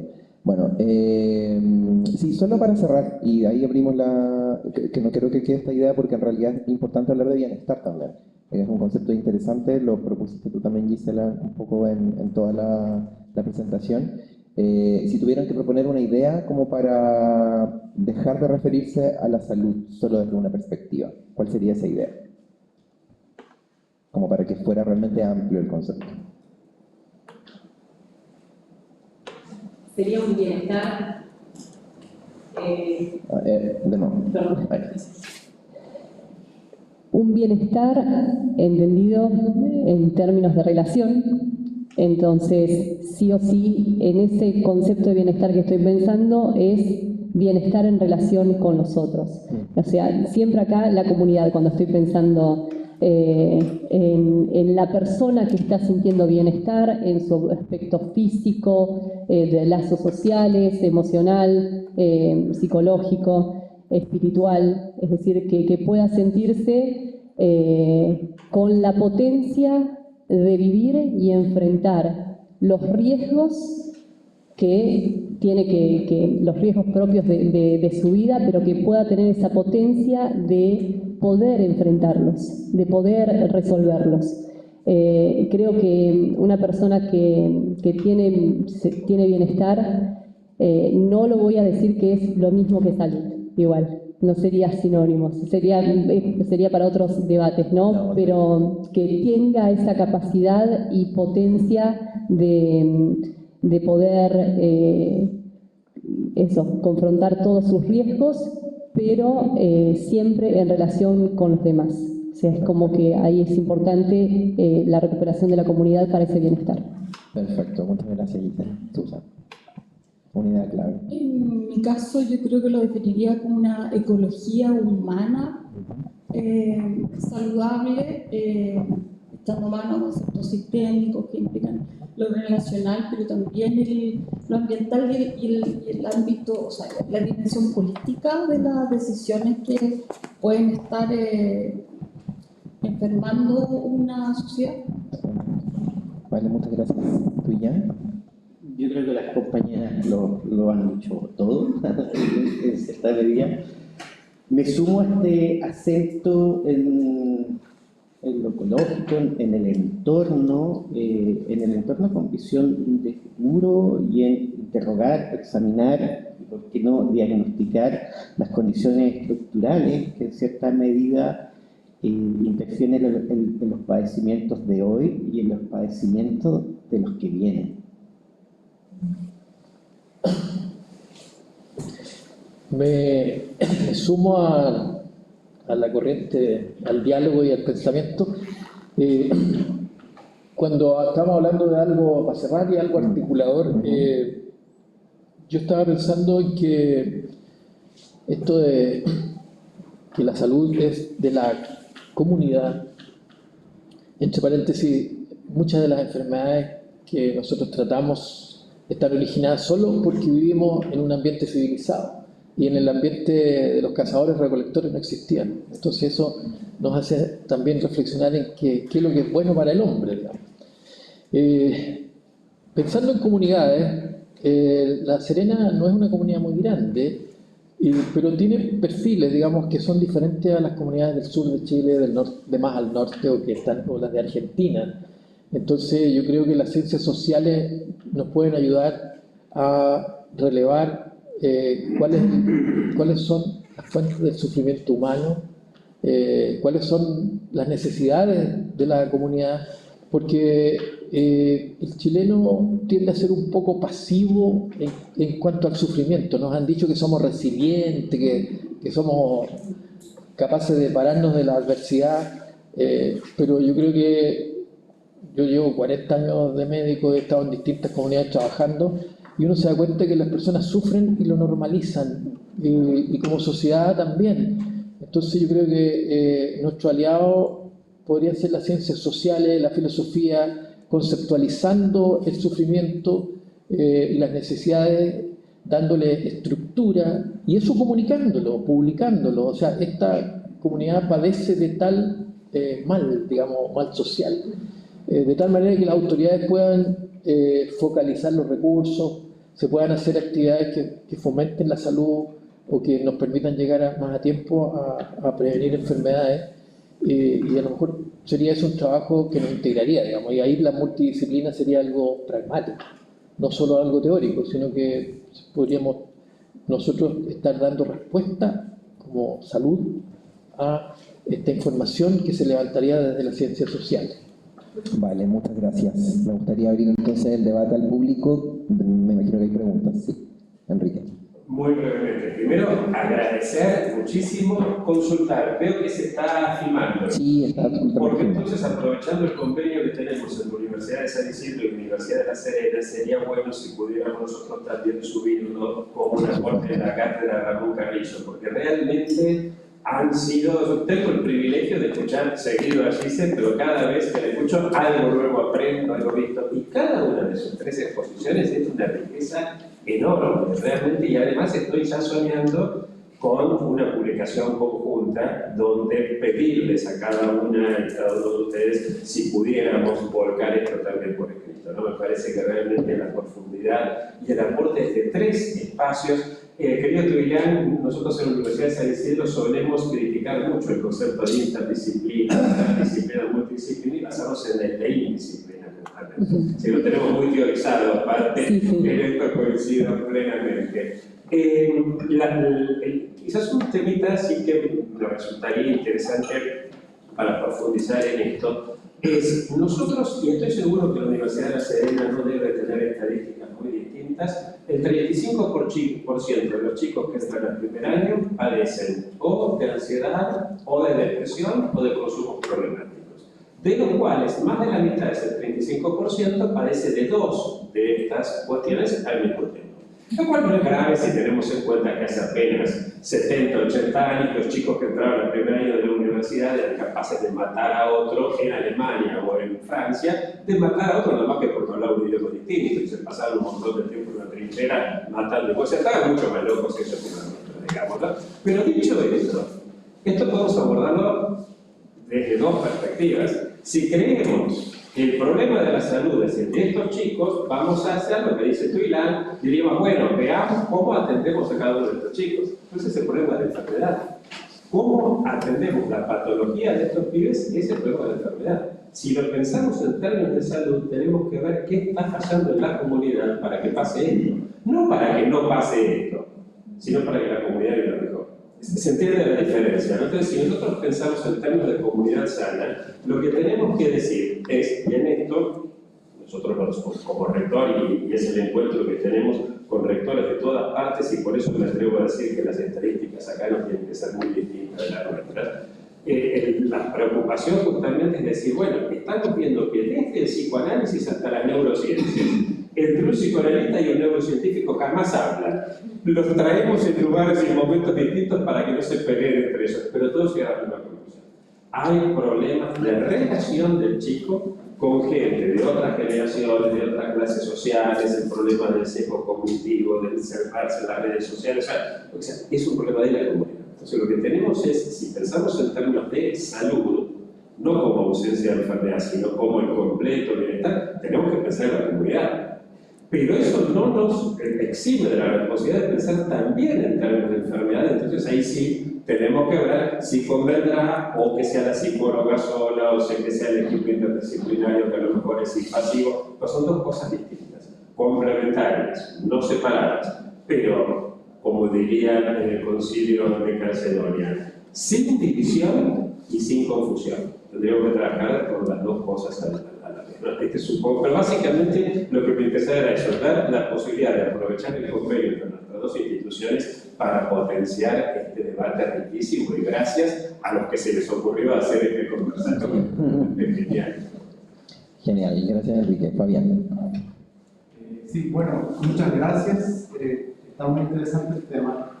Me surgió una pregunta mientras escuchaba a los expositores, quería saber su opinión, un poco a partir de pensar la salud como este espacio de disputa en una sociedad plural, de visiones plurales, donde prima el pluralismo.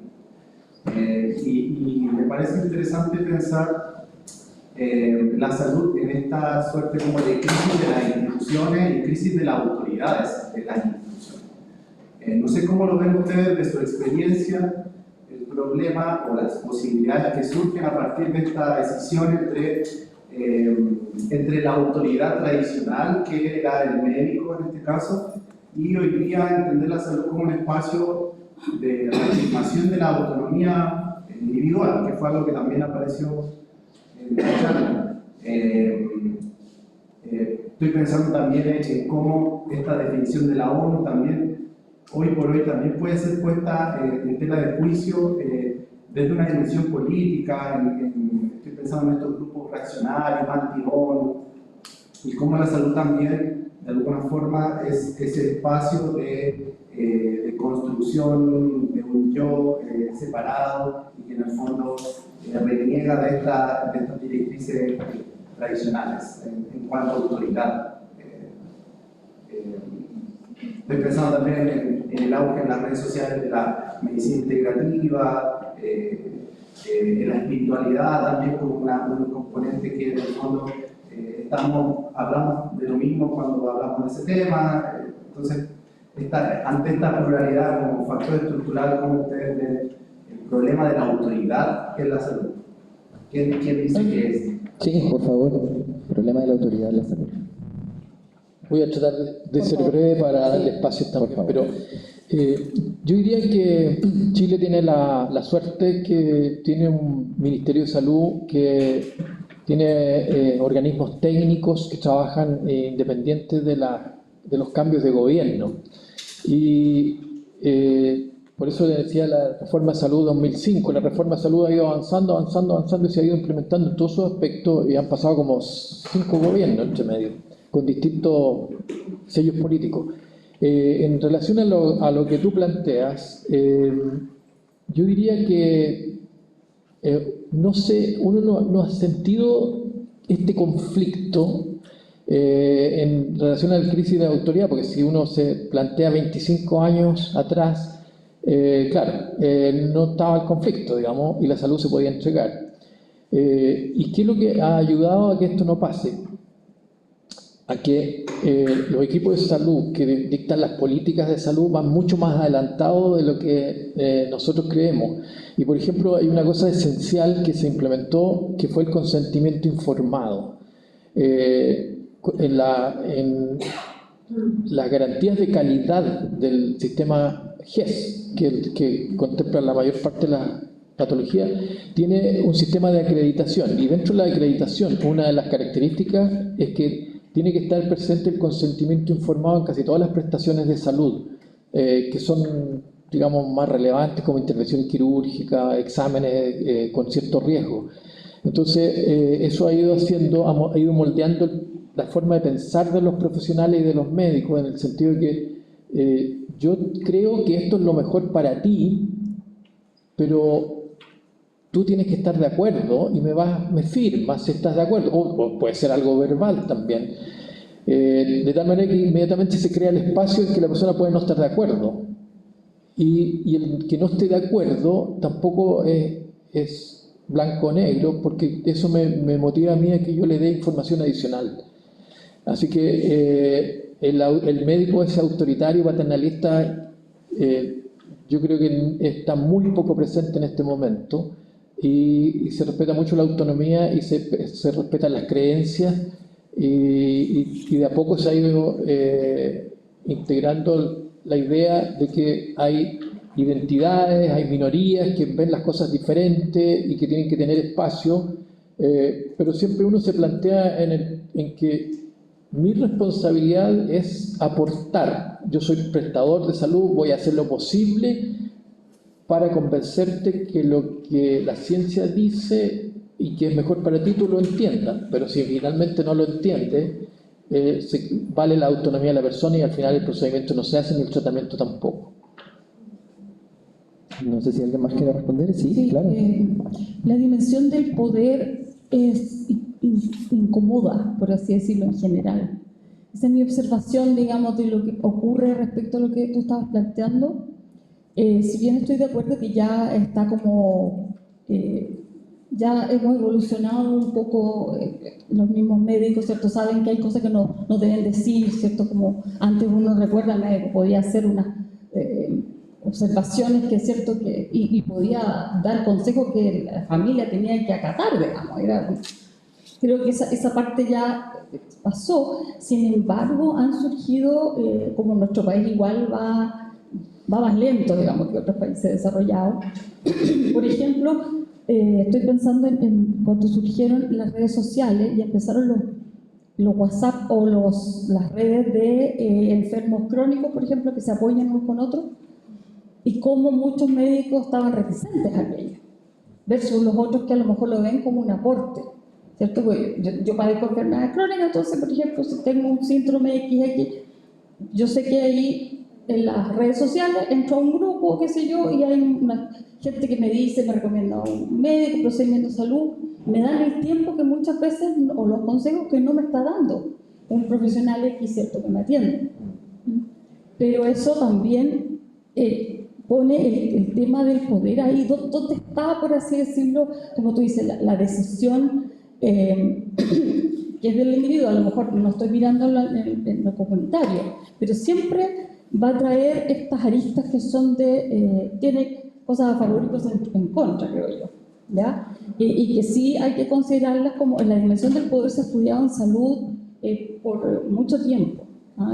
Hay una enfermera que ahora jubiló, que es la Eugenia Burra, que es doctora en enfermería, que estudió en Canadá, y ella traía ese tema y lo estudiaba, y se ha estudiado en la relación de los médicos-pacientes o personal de salud con los pacientes. Es una dimensión que está, digamos, dentro de las que está reportada en la literatura, y es muy interesante, y yo creo que se va a ir convirtiendo, o sea, pensemos en ciencia ficción. ¿Qué va a pasar cuando tengamos una inteligencia artificial, ¿cierto?, que nos diga, ¿cierto?, que hay gente que ya tiene experiencia, ¿cierto?, le digo todo lo que me pasa y me da el diagnóstico más rápido que yo esté yendo al doctor? O sea, esa es la ciencia ficción que tenemos que ir nosotros desde las ciencias sociales dándole vuelta. Bueno, quería agregar que coincido con ustedes en sus aportes. Gracias por la pregunta. El tema de la autonomía es algo que ahora en el área de bioética se discute mucho, más que nada cuando se ha pasado del paradigma paternalista al paradigma del foco en la persona, ¿no? Y que hay que ver esa dimensión de que el paciente también puede decidir, y por eso es tan importante el principio de autonomía. El tema es que hay un fanatismo, tal vez, o un enamoramiento, si se quiere, vamos a decirlo en esos términos, de reducir la bioética clínica, la bioética clínica a el respeto de la autonomía individual, y el respeto de la autonomía individual a que es una firma de consentimiento informado. Entonces, ¿pero qué pasa si esa persona que está diciendo que no porque está en shock con esa decisión que está escuchando? No sé, un diagnóstico de HIV que está recibiendo, por ejemplo, y le dice, tenés que empezar con un tratamiento, ¿sí?, para ello, y dice, no lo voy a hacer, y tampoco se lo voy a contar a mi círculo, a mi familia. ¿Qué se hace? ¿Se respeta la autonomía del paciente? Es decir, hay ahí unos serios dilemas, porque tampoco sería entonces que el médico tiene que ser autoritario. Vos hablaste de autoridad, autoritarismo y autoridad, es decir, la autoridad es el que la persona que puede escuchar, que sabe escuchar y que sabe coordinar. Por ejemplo, el autoritarismo se dice lo que yo digo y es por tu bien, ¿no? Porque además está esa parte que no es es por tu bien.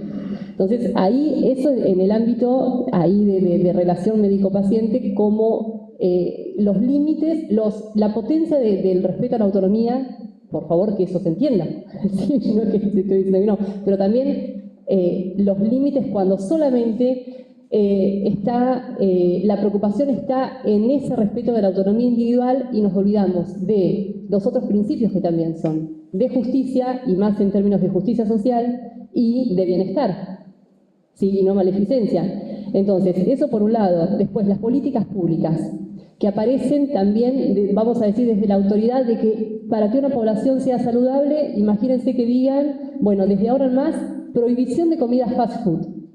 No se vende papas fritas, no se vende hamburguesas, no se vende nada, ¿no? Es decir, ¿cómo se logra esa autoridad que se establezca, que sea aceptable por esa sociedad, por esa, vamos a decir ahí, por esa comunidad? Parece difícil ¿qué podría surgir si te dan una prohibición, por más que sea por tu bien? El mercado negro, ¿no? O sea, La mafia del fast food. La mafia del fast food. Ahí termino con esto. Entonces, es darlo una política pública con autoridad, lo que permitiría es cómo trabajamos en la autonomía relacional. Perdón por mi insistencia en esto. Es decir, pero por supuesto que la persona tiene que convencerse de que está bien, de que no, por qué se reduce o se restringe esa venta de comida, pero no en términos de prohibición. Que la persona sepa que hay está tomando en serio, decide, se da cuenta por qué estaría bien esa política y no otra, ¿no? Y entonces ahí es el trabajo constante, Estado, comunidad. Dejar de fumar. También. Sí. Solamente una pregunta más, por favor, solo una pregunta más. Lo de dejar de fumar es un tema muy importante porque hoy día en el Reino Unido se aprobó la ley que a partir del año, los nacidos en el año 2009 no se les vende tabaco. ¿Por qué no se les vende tabaco? Porque ya los impuestos sobre los cigarrillos, digamos, tan altos que ya nadie lo compra. Todos estaban haciendo sus propios cigarrillos, enrolándolos. Entonces, desde hoy día ya está firmado de que a todos los nacidos desde el año 2009 no se les vende el tabaco. Está prohibido vender. Sí, a eso me refiero que nosotros vamos más lento. Quizás ahí también hay una reflexión más bien punitiva de la salud. Volvemos a otro debate, o abrimos otro debate en relación a lo paternalista que puede llegar a ser la salud. Absolutamente. Es como un papá supremo, claro, es un padre supremo que siempre te está diciendo no hagas eso, no hagas eso, y tú te duele algo y lo asocias inmediatamente a algo que hiciste mal. Hay un factor de culpa terrible, somos una sociedad muy culposa además. Entonces hay un montón de factores que pueden abrir este debate a otros enfoques. Solo una pregunta más allá, por favor, y cerramos. Gracias. Hola, buenos días. Isaúl está. Muchas gracias. Ya se ha estado ejercitando constantemente todas estas funciones y más que nada, más que una pregunta, es como una reflexión y una consideración, gracias también a mis profesores que me han instruido en esto, es que el estado de la medicina, por ejemplo, como médicos, es una posición complicada, porque el médico es un tercero. El médico es un tercero y necesitan mantener ese estado de autoridad, más que nada para que la persona que esté enferma, que esté con baja salud, no llegue en el exceso. ¿A qué quiero llegar con el exceso? En la medicina, en filosofía de la medicina y en consideraciones grecorromanas y también arábicas, ha sido una armonía entre el cuerpo y el alma.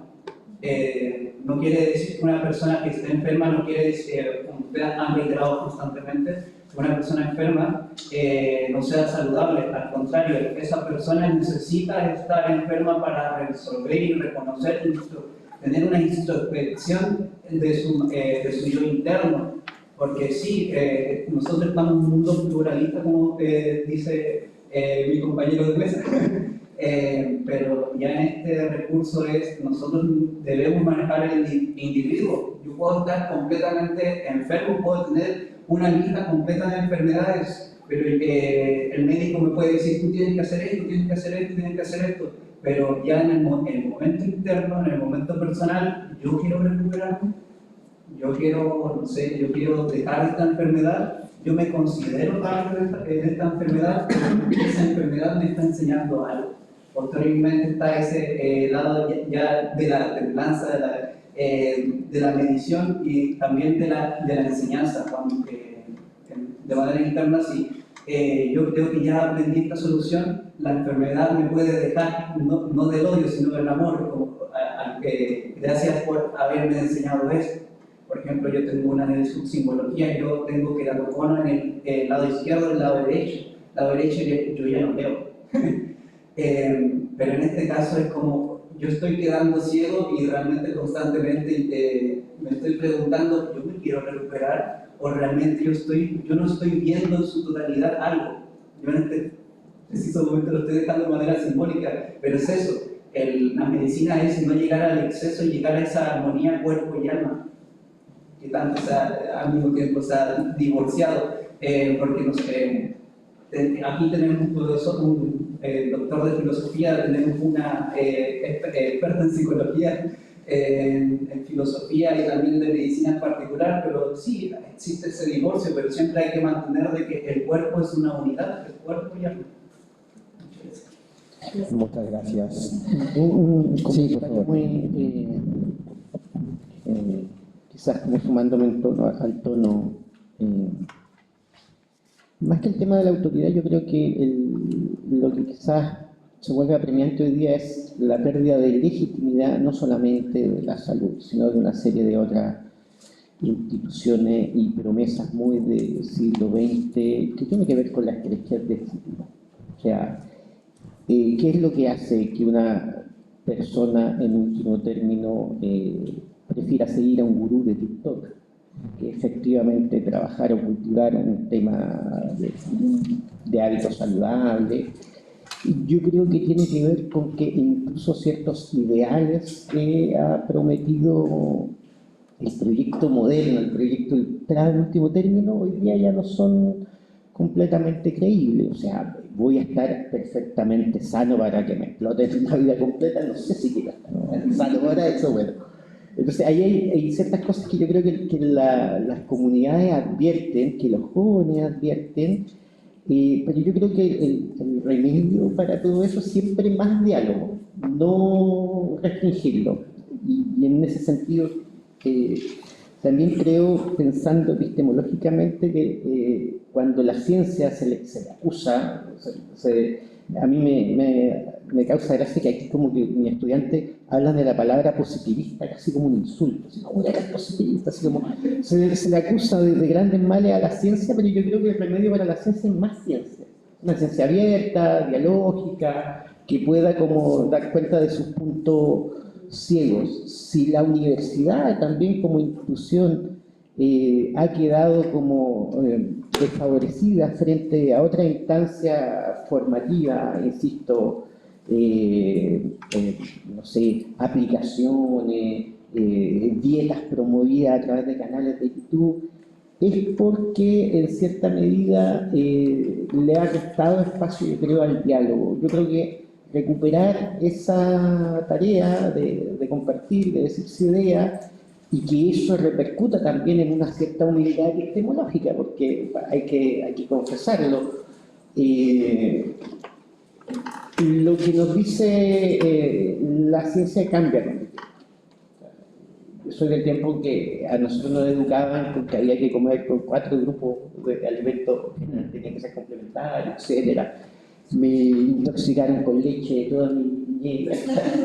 Y ahora sí, hoy estamos en otro momento. Y esos paradigmas yo creo que cambian lentamente, pero hay que saber siempre que hay que abrir ese espacio. Hoy día, qué sé yo, la medicina basada en evidencia tiene un soporte bastante robusto, pero también debe tener sus puntos débiles y conviene discutirlo no solamente con especialistas, sino que con todos. Sí, es curioso hablar de remediar cosas. Cuando uno habla de la salud en general, estamos tan acostumbrados a que algo tiene que remediarse, que inmediatamente yo creo que ahí el doctor nos puede corregir tanto o más en relación a qué es el medicamento versus el remedio. Pero bueno, vamos a tener un montón de preguntas, de seguro no vamos a ir con ninguna respondida todavía, así que eso, muchas gracias de verdad por haber participado. Les tenemos un pequeño reconocimiento que les vamos a entregar por su participación, por la disposición, por el tiempo y la generosidad con el conocimiento. Y al público obviamente también agradecerles, tenemos un café afuera para que puedan salir a seguir conversando. Muchas gracias. Muchas gracias.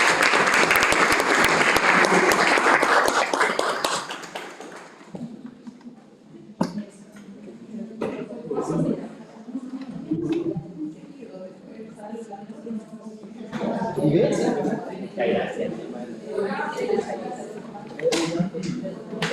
Oye, Amara,